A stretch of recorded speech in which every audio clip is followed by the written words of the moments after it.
Cricket is where we begin. TVJ Sports understands that two West Indian-born personnel will be appointed as the red ball and white ball coaches for the regional senior men's teams on Friday, following Thursday's ratification process at the Cricket West Indies board meeting.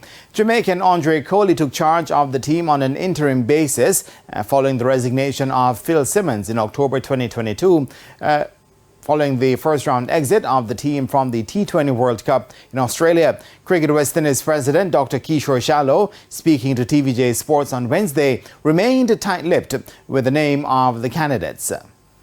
We had applicants from all over the globe. We had Australians, South Africans, quite a few out of the Caribbean. I think total we had about 20 or so applications, and we shortlisted down to 6.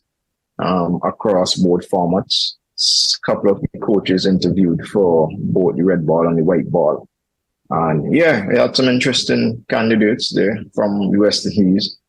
I suspect probably we could talk more about them on Friday. But what I could tell you is that we do have 2 West Indian coaches to announce.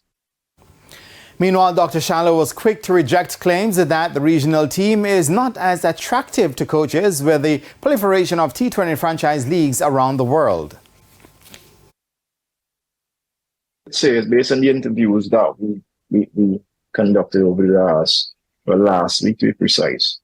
There's certainly great interest in being an international coach still, right? And it's just a matter of sort of negotiating the terms of contracts and so on. But people want to coach West Indies. People know there's value in coaching West Indies, whether red ball or white ball. And the fact that we have received 20 plus applicants, is sort of testimony to that. So, and quality applicants as well.